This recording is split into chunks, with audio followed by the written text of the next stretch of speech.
मैंने योग सूत्र बीच में रोका और कैरोलिन सैक्स के बारे में इसलिए बता रहा हूं क्योंकि अभी हम जो बैठे हैं यहां पे, हमारा माइंड योग सूत्र के लिए पूरी तरह से तैयार नहीं है, बल्कि पैसे रुपए के लिए तैयार है। मैंने एक 9th क्लास में लेक्चर दिया था कि बिहार गरीब क्यों है, याद है? उसमें मैंने बताया था क्योंकि वहां पर ज्यादातर लोग साधु सन्यासी बन गए थे। अभी तक इंडिया काफी गरीब है क्योंकि जब आपको ध्यान, मेडिटेशन वगैरह के बारे में बताया जाता है तो बहुत इंटरेस्ट जगता है, तो मन ये करता है सब कुछ छोड़ छाड़ दें। जैसे आप भी एक बीमारी के बारे में पीछे पड़े हैं, अटैचमेंट क्या है, अटैचमेंट क्या है। मन में आता है कि सब कुछ छोड़ छाड़ के साधु बन जाएं। एक बार मेरे को भी मन में आया था सब कुछ छोड़ छाड़ के चले जाएं, हिमालय चले जाएं। अभी एमबीबीएस थर्ड ईयर में पापा आए मेरे, खूब मनाया वनाया, चलो बेटा चलो घर चलो, पैसे उसे भी दिए थोड़े बहुत, तो मैं मान गया। पैसा कैसे कमाना है, सक्सेसफुल कैसे होना है, ये चीज अभी हमारी पहले जरूरत है। ठीक है, अपने लिए भी, देश के लिए भी, सबके लिए। तो ये जो टॉपिक हम पढ़ रहे हैं इसमें हम ये सीख रहे हैं कि सही कॉलेज कैसे चुने। कल हमने जैसे डिस्कस किया था कि जब इंप्रेशनिस्ट्स ने अपना खुद का शो किया तो पहले दिन 175 लोग आए थे और टोटल 35,000 लोगों ने शो अटेंड किया था, जो अपने आप में बहुत है। हालांकि ये उससे कम था, किससे? सैलॉन से। सैलॉन में कितने आते थे? ऑलमोस्ट 1 मिलियन, 10 लाख से भी ज्यादा। लेकिन 35,000 अपने आप में तो है बड़ी चीज। जैसे मुझसे कोई पूछते हैं कि अच्छा आप बच्चों को पढ़ाते हैं, बोलता हाँ। बोलते कितने बच्चे आते हैं? मैंने कहा अगर एक भी बच्चा आता है तो बहुत इंपॉर्टेंट है। अगर एक बच्चा 3 महीने के लिए आ सका, इसका मतलब है उस बच्चे को इंटरेस्ट है। आज से करीब 2 साल पहले मैंने एक जगह पर ट्यूशन लेक्चर दिया था, तो उस बच्चे को पढ़ना था, तो मैंने कहा बेटा 1,000 रुपये महीने पढ़ेंगे, आ जाना। उसको लगा था बहुत महंगा है, पता नहीं आ पाएंगे नहीं आ पाएंगे। आज मेरे सामने 4 बच्चे बैठे हैं और वो पढ़ रहे हैं। तो हम लोग राइट कॉलेज कैसे चूज करें उसके बारे में कुछ लोगों ने तो यहां तक कहा, not all the attention was positive. लोगों ने अटेंशन दिया, 35,000 लोग आए, but not all the attention was positive. One joke told was that the impressionists were doing was loading a pistol with paint and firing at the canvas. लोग चुटकुले बनाते थे। ये लोग पता है कैसे पेंटिंग करते हैं? बंदूक में पेंट डाल लेते हैं और पिचकारी मार देते हैं। ये बताओ। But that was the second part of big fish small little pond bargain. The big fish little pond option might be scorned by some of the outside, but small pond are welcoming places for those in the inside. लेकिन अगर आप अपनी मर्जी से जाते हैं उसमें, बाहर वालों के लिए बड़े मजाक है, अरे यार तुम कहां घुस रहे हो उसमें। लेकिन अगर आप अपनी मर्जी से आ रहे हैं तो ये बहुत इंपॉर्टेंट चीज है, वेलकमिंग है। They have all the support that comes from community and friendship. जैसे हम यहां पर जो बैठे हैं, मुझे उम्मीद है कि यहां पर जो 4 बच्चे बैठे हैं, इन चारों को ये फीलिंग नहीं आती होगी जो स्कूल में आती होगी।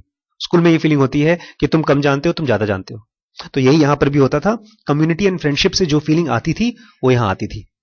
And they are place when innovation and individuality are not frowned upon. Innovation मतलब होता है कोई भी चीज नया करना, इनोवेट करना। जैसे फेसबुक इनोवेशन है, मोबाइल फोन इनोवेशन है। और इंडिविजुअलिटी, आपका अलग तरीका है काम करने का, आपका अलग तरीका है। इस चीज के लिए लोग फ्राउन नहीं करते। फ्राउन समझते हैं क्या होता है? कि मान लीजिए आपने होमवर्क किया। एक सच्ची कहानी बताता हूं मैं आपको। एक बच्चों को इंग्लिश टीचर ने दिया ऐसे लिखने के लिए। उसमें ऐसे था कि आपका ड्रीम क्या है। सब बच्चों ने अपना ड्रीम लिखा। एक बच्चे के पिताजी हॉर्स ट्रेनर थे, नौकरी करते थे 8-10 हजार रुपए की। किसी का बहुत बड़ा अस्तबल था, वहां पर जाकर घोड़ों की सफाई करते थे और उनको एक्सरसाइज वगैरह कराते थे, राइडिंग करते थे। तो उस बच्चे से पूछा, तो खूब डिटेल्ड अपना सपना लिखा कि मुझे अपना खुद का अस्तबल खोलना है और कहां पर अस्तबल होगा, कहां टॉयलेट बाथरूम होगा, पूरा डिटेल प्लान। जाता था, देखा होगा उसने। टीचर ने देखा, उसको काट करके F लिख दिया। ये उसकी इंडिविजुअलिटी थी। उसने ओरिजिनल तरीके से अपना लिखा। उसने फेल क्यों किया? बोलते बेटा ये रियलिस्टिक नहीं है। ये ड्रीम किसी अमीर आदमी का हो सकता है जिसके पास 100-200 करोड़ रुपए हो, तुम्हारे पास पैसे वैसे नहीं है तो ये ड्रीम कैसे कर सकते हो? और ये जब जो आदमी बता रहा था ये कहानी, वो बोलता है कि ये मेरा अस्तबल है और वो पेपर वो मेरा ही है, मैं फेल हुआ था और मेरे पास इतना बड़ा अस्तबल है और उस पेपर को मैंने फ्रेम करके चिपका रखा है अपनी ड्राइंग रूम में।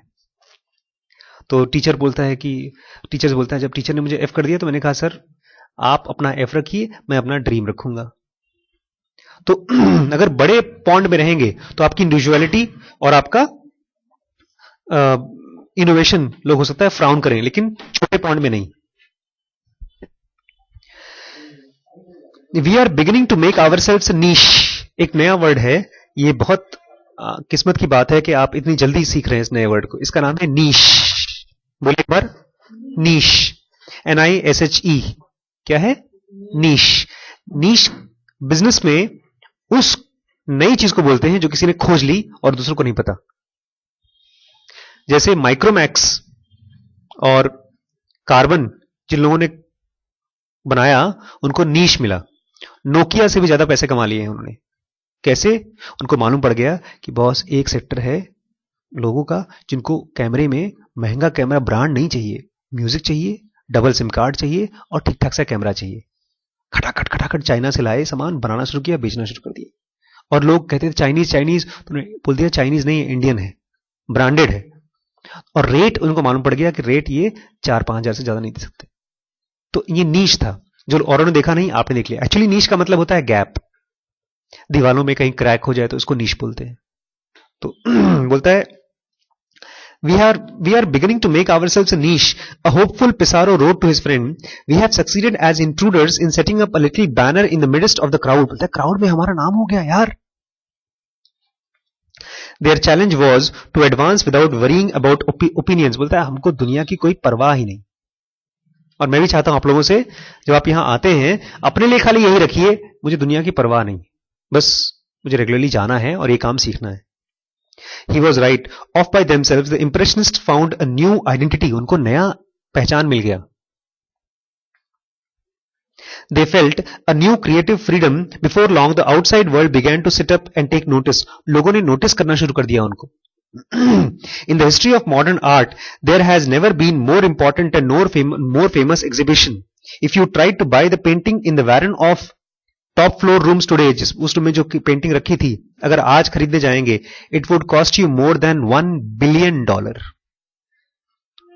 कितनी? 1 बिलियन, 100 करोड़ से भी ज्यादा की एक पेंटिंग बिकेगी। और उस जमाने में उनके पास इतना पैसा नहीं था कि वो लोग खाना भी खा सकते, ब्रेड खत्म हो गया था। The lesson of the impressionists is that there are times and places where it is better to be big fish in little pond than little fish in big pond. ऐसे समय है, आपके पापा में बोलेंगे डॉन बास्को में, don Bosco में, don. याद है मैंने कल शुरुआत की थी, मैंने कहा था एक मम्मी ने एक बहुत बड़ी मिस्टेक की है, और वो मिस्टेक की है अपने 5 साल के बच्चे को, इसको आराम से किसी छोटे स्कूल में एडमिशन मिल सकता था, उठाकर ठूंस दिया डॉन बास्को में, भीख मांग के। अब वो बच्चा क्या बन जाएगा? 65 बच्चों में एक और बच्चा, 3000 बच्चों में एक और बच्चा, तो वो हो गया small fish in big pond. मैंने अपने बच्चे को चिल्ड्रन एकेडमी में क्यों डाला है? ताकि क्योंकि वो big fish in small pond रहे। पिसारो, मोनेट, रेनॉयर, सिजैन वेड प्रेस्टीज अगेंस्ट विजिबिलिटी। बोलते हैं बेइज्जती करवा लो। इन लोगों ने अपनी बेइज्जती करवा ली, लेकिन विजिबिलिटी आई उनको। जैसे जब आप स्कूल में लड़ाई करते हैं या अपने हेयर उठाते हैं, आप प्रेस्टीज खत्म कर देते हैं, लेकिन विजिबिलिटी मिलती है, लोग देखते हैं आपको, नजर में आते हैं आप। Selectively against freedom and decided the cost of big pond were too great. बोलता है बिग पॉन्ड में जाने में नुकसान है, वहां मत जाओ। Caroline Sacks faced the same choice. Caroline Sacks को भी वही चॉइस मिला था।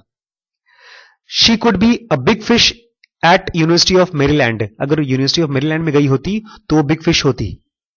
वो कहां गई थी? कौन सी यूनिवर्सिटी में? ब्राउन में गई थी। Or a little fish at one of the most prestigious universities in the world. She chose the salon over the room of born wild the Capucine and ended up paying a high price. उसको बहुत मुश्किल आई। हुआ क्या उसके साथ? देखिए Caroline सैक्स के साथ क्या हुआ। The trouble for Caroline Sachs began in the spring of her freshman year. जैसे उसने एंट्री किया ब्राउन कॉलेज में, when she enrolled for chemistry class में जाना शुरू किया, she was probably taking too many courses, शायद वो ज्यादा ही अलग कोर्स ले रही थी. She realizes now, अब लगता है, and doing too many extra curricular activities, और बहुत extra curricular activities शायद में ले रही थी. She got her grade in her third midterm and her heart sank. उसने जब ग्रेड मिला उसको थर्ड मिड टर्म में तो उसका दिल बैठ गया. She went to talk to the professor. He ran me through some exercises and said, उसने मुझे कुछ एक्सरसाइज दिया and said, well, you have fundamental deficiency in some of these concepts. बोलता तुम्हें कुछ बेसिक concepts नहीं आते. So what I would actually recommend is that you drop the class, not bothered with final exam, and take the course again next fall. बोलता है इस साल exam मत दो, तुम अभी एग्जाम देने लायक नहीं हो, तुम कोई और कोर्स ज्वाइन कर लो. So she did what the professor suggested. Professor ने जो कहा उसने किया. She retook the course in the fall of her sophomore year, but she barely did any better. फिर से जब एग्जाम दिया तो बहुत ही मुश्किल से वो कुछ उससे बेटर कर पाई. She got a low B minus, and she was in shock. I had never got a B in an academic context before. ये हम लोगों को हमेशा होता है जब पहली बार नंबर कम पाते हैं तो हमको लगता है यार क्या बात है. She said, I have never not excelled. मैं कभी ऐसा हुआ नहीं कि क्लास में टॉप नहीं की हूं. And I was taking the class for the second time, और अब मैं दूसरी बार क्लास ले रही हूं. And this time is a sophomore, and most of the kids in the class were first trimester freshmen.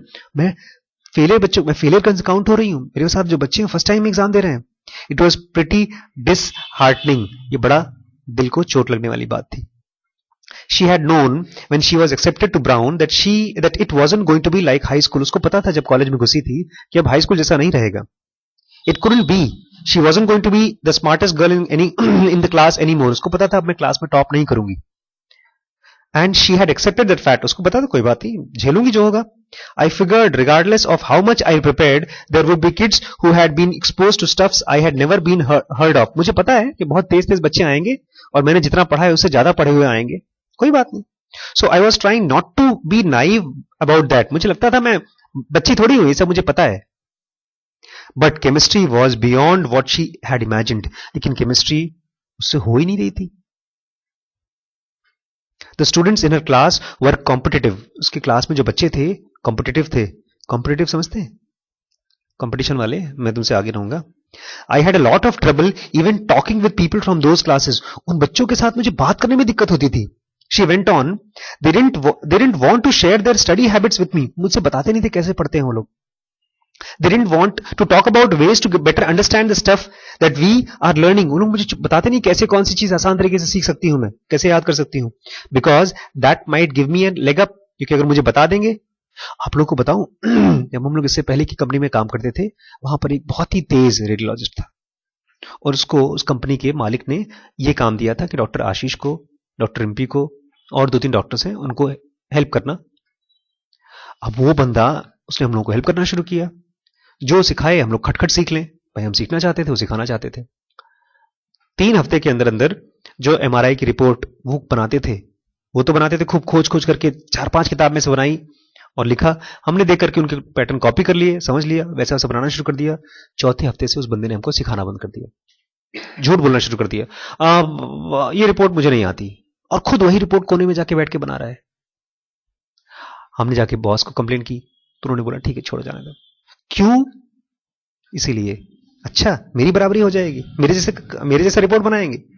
मैं तो यहां पर मर के रात भर मॉडल बना रहा हूं और ये चले 2 मिनट में हमारे ग्रुप में बैठकर हमारे नंबर पालें. यही कैरोलिन के साथ हो रहा था. In spring of her sophomore year, जब अगले सीजन में क्या हुआ, she enrolled in organic chemistry and things only got worse. उसने केमिस्ट्री से ऑर्गेनिक केमिस्ट्री में आ गई और वहां पर और बेकार हुआ. And then they gave you a molecule you have never seen before and they ask you to make another one you have never seen before and you have to get from this thing to that thing. तो एक molecule के बारे में पढ़ाते हैं, फिर दूसरा molecule, फिर तीसरा मॉलिक्यूल, तुम्हें कुछ समझ नहीं आता. There are people who just think the way and 5 minutes are done. ऐसे क्लास में लड़के थे 5 मिनट में सब कुछ समझ जाते थे और मुझे कुछ समझ में नहीं आता था. They are curve busters. वो लोग इतने तेज हैं कि कर्व बस्टर्स थे. एक घूमती हुई गाड़ी भी आराम से कंट्रोल कर लेते थे जैसे महाराज. आपको देखकर कैसे लगता होगा इनको देखकर. Then There are people who, through an amazing amount of hard work, train themselves to think that way. और बहुत से ऐसे हैं जो मेहनत कर करके अपने आप को सिखा लेते हैं. I worked so hard and I never got it down. मुझे कितना मेहनत करती हूँ फिर भी दिमाग में घुसता ही नहीं. Teacher would ask a question and around her hands would go up. बोलते मेरे जब टीचर क्वेश्चन पूछते मेरे चारों तरफ हाथ ऊपर उठते हैं लेकिन मुझे ही खाली आंसर नहीं आता था. And Sachs would sit in silence and listen to everyone else's brilliant answers. इसका आंसर सुन रही है, उसका आंसर सुन रही है, उसका आंसर सुन रही है, मुझे ही कुछ नहीं आता, मुझे ही कुछ नहीं आता. कुछ सुनाई दे रहा है आप लोगों की कहानी सुनाई दे रही है? स्कूल डॉन बॉस्को में ऐसा होता है. It was just this feeling of overwhelming inadequacy. बोलती मेरे मन में तो खाली यही फीलिंग आती थी कि स्कूल में मुझे कुछ आता ही नहीं. One night she stayed up late preparing for the review session in organic chemistry. She was miserable and angry. एक रात को तैयार करी थी, वो दुखी थी और गुस्से में थी. She didn't want to be working as organic chemistry at 3 in the morning when all of that work didn't seem to be getting her anywhere. रात भर पढ़ती रही लेकिन कुछ समझ में नहीं आया. 3 बजे तक. I guess that was when I started thinking that maybe I shouldn't pursue this any further. तब उसने डिसाइड किया कि शायद ऑर्गेनिक केमिस्ट्री मेरे लिए नहीं बनी है. She said, and she had enough. और उसने फिर छोड़ दिया. The tragic part was that Sachs loved science. लेकिन दुख वाली बात यह है कि Sachs को साइंस पसंद था बचपन में. As she talked about her abandonment of her first love, she mourned all the courses she would have loved to take but now never would. Physiology, infectious disease, biology, maths, ये सब उसको बचपन में बड़े पसंद थे लेकिन अब ले नहीं पाएगी क्योंकि केमिस्ट्री उसको मुश्किल पड़ रही है. In the summer after her sophomore year she agonised over her decisions. गर्मियों में उसको बड़ा दुख हुआ लेकिन क्या करे. When I was growing up it was a subject of much pride to be able to say that I'm a 7-year-old girl and I love bugs and I want to study them and I read up all at them and all the time and I draw them in my sketchbooks and label all the different parts of them and talk about where they lived and what they do. जब बचपन में ऐसे बोलती थी लोग कितने Impress हो जाते थे. तुम्हें पता है मैं कीड़े मकोड़े कितना पसंद करती हूँ, उनकी ड्राइंग करती हूँ, उनके नाम लिखती हूँ. Later it was I am so interested in people and how the human body works and isn't this amazing. बाद में मैं आदमियों की बॉडी के बारे में इंटरेस्टेड थी समझने के लिए. I am a science girl and it is almost shameful for me to leave behind and say, oh well, I am going to do something easier because I can't take the heat. मैं अब लोगों से क्या कहती हूँ, science मेरे लिए मुश्किल है ना इसलिए मैं कुछ और ले रही हूँ. For a while, that is the only way I was looking at like I have completely failed. मुझे लगता था जिंदगी में फेल हो गई हूँ. This has been my goal and I can't do it. यही मेरी जिंदगी का गोल था और मैं ये कर नहीं पा रही हूँ. And it shouldn't have mattered how Sachs did on organic chemistry, should it? She never wanted to be an organic chemist. और उसको केमिस्ट बनना भी नहीं है, उसको तो कुछ और बनना था. It was just a course. वो तो खाली जरा सा कोर्स था एक. Lots of people find organic chemistry impossible. बहुत से लोगों को ऑर्गेनिक केमिस्ट्री बहुत मुश्किल लगती है. आप मुझसे पूछे, मैं किसी तरह से मुश्किल से ऑर्गेनिक केमिस्ट्री में पास हूं, मैं खुद. It's not uncommon for primed student to take organic chemistry over summer at another college just to give themselves a full semester of practice. आप 1 महीने प्रैक्टिस कर लो, एग्जाम पास कर लो. What's more, Sachs was taking organic chemistry at an extraordinary competitive and academic and rigorous university. दिक्कत ये थी, Sachs यही chemistry कहां पढ़ रही थी? बहुत ही प्रेशियस, बहुत ही एक्स्ट्राऑर्डिनरी कॉम्पिटिटिव कॉलेज में, ब्राउन यूनिवर्सिटी में. If you were to rank all the students in the world who are taking organic chemistry, Sachs would probably be in the 99th percentile. अगर दुनिया में कंपेयर करें Sachs को तो शायद top 99 में आएगी वो. But the problem was Sachs wasn't comparing herself with all the students in the world taking organic chemistry. She was comparing herself with her fellow students at Brown. उसका competition किससे हो रहा था? ब्राउन वाले student से. She was a little fish in one of the deepest and most competitive pond in the country. ये दिक्कत थी. And the experience of comparing herself to all other brilliant fish shattered her confidence. तो वो जब तेज तेज बच्चों से अपने आप को कंपेयर करती थी तो उसका कॉन्फिडेंस शैटर हो जाता था. शैटर मतलब चकना चूर हो जाता था. It made her feel stupid. And even though she isn't stupid at all, 99 rank की है पूरी दुनिया की, फिर भी उसको stupid फील होता था वहां पे. Wow, the other people are mastering this. Even people who were clueless as I was in the beginning, and I just can't seem to learn to think this in this manner. मैं जब MBBS में घुसा, पहले दिन train में बैठा, एक सुंदर सी लड़की, गोरी चिट्टी, अभी भी है, लंबी सी, मुझसे थोड़ी हाइट बड़ी थी. मैं भी अपनी किताब पढ़ रहा था, वो भी अपनी किताब पढ़ रही थी. हम लोग ट्रेन में जाते थे. बंबई में हमारा घर और कॉलेज करीब 1 घंटे का ट्रेन का रास्ता था. रोज ट्रेन में जाना, रोज ट्रेन में आना. तो हम सब MBBS के लड़के ग्रुप बना के, पहले लड़के थे, अगले साल ग्रुप हो गया लड़के लड़कियों का, तीसरे साल लड़का लड़की लड़का लड़की लड़का लड़की पेयर बन के जाते थे, आते थे. तीसरे साल तक मेरा भी पेयर बन गया था. तो फर्स्ट डे मुझे याद है, उसका नाम भी बता देता हूं मैं, लेकिन वो सुनेगी तो दिक्कत हो जाएगी. उसका नाम नहीं बताता हूं मैं. हाँ, नाम बदल देते हैं उसका, असली नाम बताऊं. उसका नाम था सुचित्रा सेन, माधुरी दीक्षित, सबिता जीवनानी. सुंदर सी लड़की, और वो मुझे पढ़ते हुए देख रही थी और डर गई. उसने फटफट अपनी किताब निकाली, उसने पढ़ना शुरू कर दिया. हमको भी खुश. अरे एग्जाम आया, 3 महीने बाद एग्जाम हुआ. एग्जाम में हमारे नंबर आए 100 में से 50, उसके नंबर आए 70. उसके बाद लगा कि लगता है बीमार उमार हो गया होगा. दोबारा एग्जाम हुए 6 महीने बाद, फिर हमारे आए 55, उसके आए 75. पहले साल के एग्जाम के बाद उसको पता चल गया ये बेवकूफ है, और मुझे भी पता चल गया मैं बेवकूफ हूं. MBBS में घुसा मैं, अपने क्लास में अच्छे नंबर पाता था, लेकिन MBBS में घुसते ही मेरा कंपटीशन किससे हो रहा था? पूरे बंबई के सारे तेज बच्चों से, और वो लड़की अपने कॉलेज की टॉपर थी, उससे मेरा कंपटीशन हो रहा था. उसने बाद में उसका जो बॉयफ्रेंड बना हमारे कॉलेज में, वो पाता था 35%. उसने MBBS छोड़ दी. लेकिन मैं दुखी क्यों हुआ? क्योंकि मेरा कंपटीशन होता था तेज बच्चों से, बहुत ही तेज बच्चों से. इस चीज का नाम है रिलेटिव डिप्रिसिएशन. क्या है? Relative deprivation. ये वर्ड समझ लीजिए, क्योंकि मैं आपसे पूछूंगा, आप में से मैं चाहता हूं चारों जब वहां स्पीच दें, इसको माइक पर बोलें. Today I want to talk about relative deprivation. ये अगर बच्चों को पता चल जाए तो सोचेंगे क्या बोल रहे हैं आप, बहुत काम की चीज है ये. Relative depreciation. Caroline Sacks was experiencing what is called as relative depreciation. उसको जो एक्सपीरियंस हो रहा था उसका नाम था relative depreciation. A term which was coined by sociologist Samuel Stauffer during Second World War.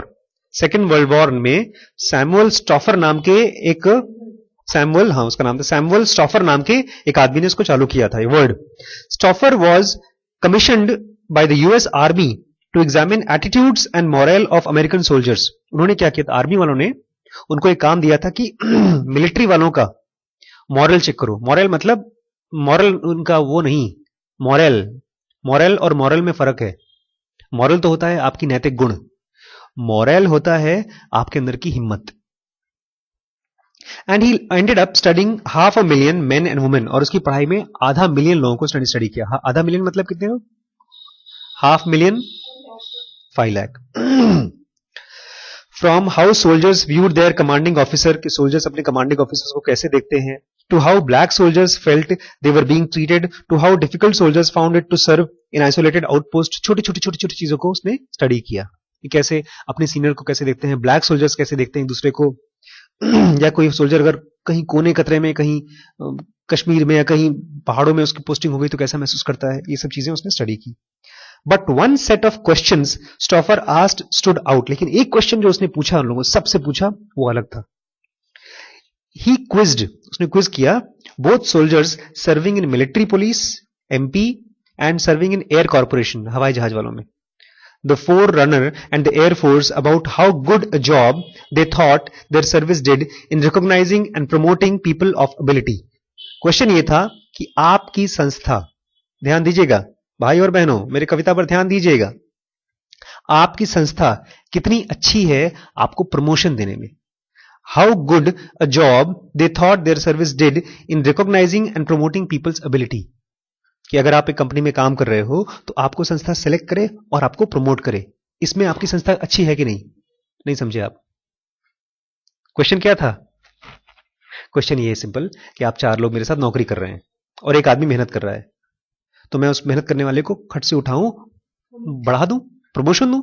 तो ये चीज क्या आपकी कंपनी कर पा रही है? ये स्टडी किया उसने। The answer was clear. Military policemen had far more positive view of their organization than did enlisted men in the Air Force, Air Corporation. तो मिलिट्री वालों को लगता था कि नहीं, हमारी कंपनी तो बहुत बढ़िया है, बहुत अच्छा प्रमोशन करती है, और वहीं पर जो एयर कॉर्पोरेशन वाले थे उनको लगता था नहीं। On the face of it that made no sense. लेकिन आप देखेंगे ना तो उसका मतलब कुछ बनेगा नहीं। क्यों? Military police had one of the worst rate of promotion in all the arm force. सबसे कम प्रमोशन कहां होते थे? मिलिट्री पुलिस में। और फिर भी मिलिट्री पुलिस वाले क्या बोलते थे? बहुत बढ़िया प्रमोशन, बहुत बढ़िया promotion. The air Corp had one of the best. और सबसे ज्यादा प्रमोशन कहां होते थे? एयर कॉर्प में। और वहां के लोग क्या बोलते थे? बहुत बेकार प्रमोशन, बहुत बेकार प्रमोशन है। क्यों? The chance of an enlisted man rising to the officer status in air corps was twice that of the soldier in the military police. अगर आप 12वीं पास हो गए, आपको 2 ऑप्शन है, मिलिट्री में जाने का और एयर कॉर्पोरेशन में जाने का, तो आपकी ज्यादा चांसेस ये हैं कि आपकी प्रमोशन जो 2 साल में यहां पर होगी वो यहां पर 4 साल में होगी। मिलिट्री वाले में धीमे धीमे प्रमोशन होगी। आप 1 लाख से 2 लाख पहुंचेंगे 10 साल में, लेकिन यहां पर 1 लाख से 2 लाख कितने साल में पहुंचेंगे? 5 साल में। लेकिन फिर भी मिलिट्री वाले को लोग ज्यादा अच्छा बोलते थे। क्यों? देखिए, and if you didn't get promoted, the answer, so why on earth would military policemen be satisfied? तो military policemen satisfied क्यों हैं? सुनिए इसका answer. Stouffer famously explained, Stouffer ने दुनिया को बताया पहली बार, that military policemen compared themselves only to the other military policemen. Military policeman किससे कंपेयर करते थे अपने आप को? बाकी पुलिसमैन से, दुनिया से नहीं कंपेयर करते थे। And if you got a promotion in military police, that was such a rare event that you were very happy, कि अगर किसी को प्रमोशन मिल गया, बहुत बड़ी बात थी। And if you didn't get promoted, you were in the same boat as most of your peers, so you weren't that unhappy. और प्रमोशन नहीं मिला, अरे यार सभी फेल हो रहे हैं। ऐसे ही है कि एक क्लास में भैया मेरे पिताजी एक दिन बोलते हैं कि मैं बहुत दुखी था। क्यों? 100 नंबर का पेपर, पासिंग 35, उनको केवल 35 नंबर मिले, और वो टॉपर थे अपनी क्लास के, स्कूल में टॉपर थे, खाली 35 मिले। दुखी हो गए पेपर देखकर। बहुत से क्वेश्चन आंसर उन्होंने लिखे थे, उसमें नंबर कम मिले। रोते रोते पहुंचे प्रोफेसर के पास, टीचर के पास। टीचर देखा, गुलाब, पापा का नाम गुलाब चंद्र शुक्ला है, गुलाब नाम है तुम्हारा ना, काहे रो रहे हो? गुरुजी कम नंबर मिले हैं, 100 में से 35 नंबर मिले। अरे पास तो हो गए। गुरुजी लेकिन बेटा खाली तुम ही पास भय हो, बाकी सब फेल। उनकी अचानक खुशी जाहिर हो गई। यही यहां पर भी हो रहा है कि अगर मिलिट्री में आप प्रमोट हो गए तो बहुत बड़ी चीज हो गई। क्यों? और फेल हुए तो, प्रमोशन नहीं मिला तो, अरे सभी फेल हो रहे हैं। लेकिन वहीं पर contrast him with air corps man of the same education and longevity. लेकिन अगर आप एयर कॉर्प में हैं, Stouffer wrote, his chance of getting promoted to officer was greater than 50%. If he had earned so the majority of his fellow in the branch and his achievement was less conspicuous than MPs. और अगर air corps में अगर आप fail हो गए, आपका promotion नहीं हुआ, अरे तेरा अभी तक हुआ ही नहीं तो छूट गया। इसको बोलते हैं रिलेटिव डिप्रिसिएशन, कि आपका फीलिंग जो आती है, आप अपने आप को पूरी दुनिया से कंपेयर नहीं करते। आज मैं इतना खुश, आज क्या हुआ पता है? मैं जैसे ही हॉस्पिटल पहुंचा सिसैया में, वहां पर डॉक्टर साहब मेरे पास मुझे खोजते खोजते, डॉक्टर साहब आपका नंबर चाहिए, आपका नंबर चाहिए। मैं खुश इसलिए हो गया कि यार कोई डॉक्टर मेरा नंबर पूछ रहा है, मैं वीआईपी टाइप का हो गया हूं। उसने कहा सर जो आपने पढ़ाई की है कैसी होती है पढ़ाई? मैंने कहा क्यों, क्या हुआ? मुझे भी पढ़ाई करनी है डॉक्टर साहब। चलो नंबर दे दिया उसको मैंने। और मुझे अपने काम के बारे में ऐसा लगता है कि मुझे बहुत ज्यादा आता नहीं है, थोड़ा बहुत आता है। फिर भागा भागा एक्सरे लेकर आया मेरे पास, एक एमबीबीएस डॉक्टर, 2 साल का एक्सपीरियंस है, मुझसे होगा 3-4 साल छोटा होगा, मेरे पास एक्सरे लेकर आया। सर इसमें क्या देखते हैं सर, प्लीज बता दीजिए मुझे। तो मैंने उसको खोजा, मैंने उसको बताया 2-4-10 चीज, वो भी खुश होकर चला गया। फिर मुझे लगा आशीष भाई तुमको 4 साल पहले ये सब चीजें नहीं आती थी और अब तुमको आती हैं यार, और तुम बहुत सीनियर डॉक्टर बन गए हो यार, अरे यार तुम बड़े डॉक्टर हो गए हो। मुझे मन किया कि मैं शाबाश करूं अपने आप को। क्यों? क्योंकि मैं अब तक किससे कंपेयर कर रहा था अपने आप को? डॉक्टर रिम्पी से। वो पढ़ाई में हमेशा तेज है तेज, तेज है तेज, तेज है तेज। रोज अल्ट्रासाउंड करती है, मुझे डांटती रहती है, आशु तुमने ये नहीं लिखा, आशु तुमने वो नहीं लिखा। और अब मेरी कंपटीशन किससे हो रही है? पूरी दुनिया के सारे डॉक्टरों से। इसको बोलते हैं रिलेटिव डेप्रीसिएशन। इसलिए कभी जब स्कूल में फेल हो जाएं तो आप अपने आप से बोलिएगा भैया अंग्रेजी तो बोले जाना थे हम, चले जाओ दूसरे, कौन सा दीपायन स्कूल है और कौन सा है नेशनल पब्लिक स्कूल है। बच्चों को हिंदी अंग्रेजी बोलने नहीं आती, बच्चों को सही बात बता रहा हूं। आप खराब से खराब बच्चा 9th का इंग्लिश पढ़ लेता होगा, और ये बहुत बड़ी चीज है। ले लो, गिर जाएगा गिर जाएगा। थोड़ा सा और पढ़ लें। Stouffer's point is that we form our impression not globally, हमारे जो इंप्रेशन बनते हैं वो ग्लोबली नहीं बनता है, by placing ourselves in the broadest possible context but locally. हम अपने आप को जो नंबर देते हैं मन में इमोशनल, वो कहां? लोकली नंबर देते हैं। By comparing ourselves to people in the same boat as ourselves, हम अपने आप को कंपेयर किससे करते हैं?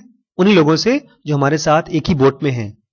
Our sense of how deprived we are is relative, हम कितने गरीब हैं इस चीज की हमको जो सेंस आती है वो कहां से आती है? रिलेटिव, आसपास के जो लोग हैं उनसे। This is one of those observation that is both obvious and deeply profound. ये एकदम सिंपल सी चीज है लेकिन बहुत प्रोफाउंड भी है। प्रोफाउंड मतलब प्रोफाउंड, प्रोफाउंड मतलब क्या होता है? बहुत गहरी।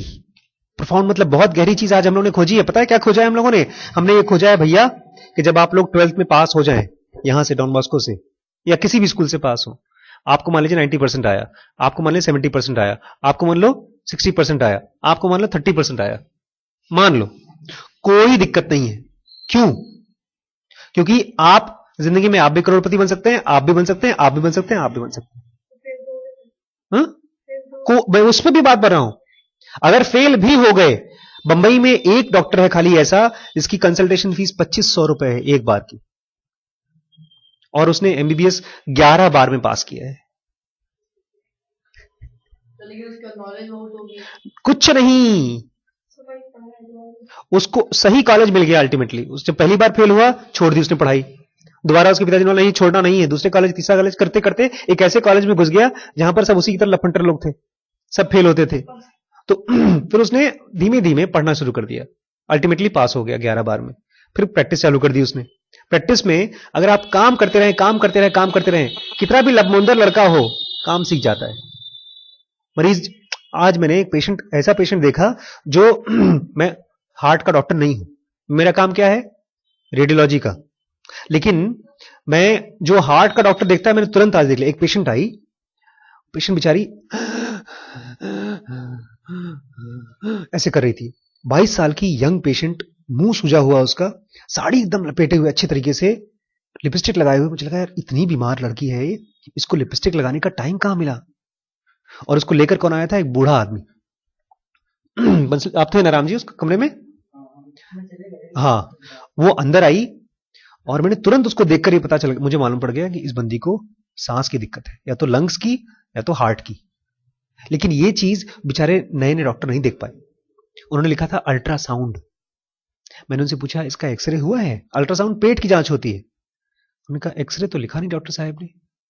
लेकिन मुझे कहां से मालूम पड़ा? क्योंकि मैं काम कर रहा हूं फील्ड में पिछले 10 साल से। ये किताब में अगर रट लूं कि भैया पेट, और पेट दर्द क्यों हो रहा है वो भी बताता हूं मैं उसको। पेट दर्द हो रहा था उसको, कि जब आप ज्यादा सांस लेते हैं तो पेट की मसल्स भी काम करती हैं, तो पेट में दर्द होता है। ज्यादा खांसी आती है तो पेट की मसल्स काम करती हैं, तो आपको दर्द होता है। मैंने तुरंत उसको अल्ट्रासाउंड करके तुरंत उसको एक्सरे करवाया, उसकी छाती में बड़ा सा ढेर सारा पानी फैला हुआ था। हमने तुरंत क्या किया पता है, एक सुई ली, खच करके यहां हमारा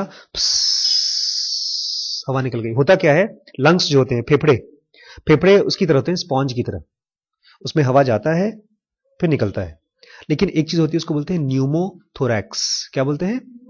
न्यूमो मतलब मैं बताता हूं, सुन लीजिए। न्यूमोथोरैक्स मतलब गुब्बारे की तरह हवा भर गया लंग्स और छाती का जो चेस्ट का वॉल है उसके बीच में, ऐसे हवा भर गया, प्लेन हवा। वो हवा लंग्स सांस नहीं ले पा रही है, भर गया। तो वो जो हवा भरने से आपकी जो लंग्स है जो स्पॉन्ज की तरह है वो दब गई। वो बेचारी सांस लेने की कोशिश कर रही है लेकिन वो फूल नहीं रहा है। क्यों? क्योंकि यहां की जगह कौन ले रखा है? एयर ने। एयर, न्यूमो माने एयर, थोरैक्स मतलब खाली जगह, थोरैक्स का। जब सुई लगाई थोड़ा सा खून निकला, फुस करके हम लोग कहां पहुंचे? ये हवा में। और करके उसकी हवा निकली, उसकी सांस तुरंत ठीक हो गई। जादू की तरह असर होता है उसका। आप हीरो बन सकते हैं। आप गए कहीं, अगर आपने डायग्नोस कर ली, सब आपको भगवान मानेंगे और सचमुच में आप पेशेंट की जान बचा लेंगे, क्योंकि हो सकता है पेशेंट एक ही घंटे में मर जाए। तो ये चीज किताब में पढ़ के आपको याद रहेगा सिस्टम 2 में, लेकिन सिस्टम 1 में हैबिट में तब तक नहीं आएगा जब तक आपने काम नहीं किया हो मार्केट में। इसीलिए स्कूल में बच्चों को, सारे बच्चे तेज होते हैं, सारे बच्चे खाना खाना जानते हैं, अंग्रेजी पढ़ना जानते हैं, कपड़ा पहनना जानते हैं, साइकिल चलाना जानते हैं, लड़ाई करना जानते हैं, गाली गलौज करना जानते हैं, फैशन करना जानते हैं। पढ़ाई क्यों नहीं करना जानते? Relative depreciation. क्योंकि जब आप पढ़ाई करते हैं तो तुरंत आपको लाइन में खड़ा कर दिया जाता है। हेलो, हाइट देखो इसकी, अंग्रेजी में कितने हो? 2 सेंटीमीटर ज्यादा है। तुरंत आपने जो पढ़ा है वो सब भूल जाता है। रात को जो 2 घंटे आपने पढ़ाई किया सब जीरो हो जाता है। अगर सही कॉलेज होगा, हम लोगों के कॉलेज में बनेंगे, स्कूल्स और कॉलेजेस, उसमें बच्चों को जो नंबर दिए जाएंगे छुपा करके सीक्रेटली दिया जाएगा और उनसे स्ट्रिक्टली बोला जाएगा दूसरे से शेयर मत करिए। इससे क्या होगा? रिलेटिव डिप्रिसिएशन बचा रहेगा। भाई क्या जरूरत है बताने की? कोई पूछता है तेरे को कितना मिला, क्या करोगे जान के भाई? जैसे आजकल सैलरी मिलती है, पूछो किसी से पापा से कितने मिलते हैं, क्या करोगे बेटा? बताते हैं पापा? कभी सैलरी नहीं बताते पापा लोग। ऐसे नंबर का भी होना चाहिए। याद है पिक्चर थी 3 इडियट, उसमें बोलता है तो तुम क्या चाहते हो? मैं एक एक बच्चे को जाकर उसके कान में बोलूं बेटा तुमको 30 नंबर मिले? सही यही होना चाहिए। हर बच्चे को चुपके से उसको नंबर मिलने चाहिए, मेल में लॉक करके, कि बाप को भी ना बताए। क्योंकि बाप जब नंबर सुनेगा तो क्या बोलेगा? अगर ज्यादा अच्छा नंबर पाएगा, हाँ हाँ ठीक है, इसका मतलब ये नहीं कि दोबारा ऐसे ही हो जाए, और ज्यादा मेहनत करो। और फेल हो जाओगे तो दो झापड़ मार के आपको और दुखी उदास कर देगा। ठीक है, आज यहां खत्म करते हैं। अभी इस लेक्चर को कम से कम 2 क्लास और लगेगी, 2 या 3। Thank you so much.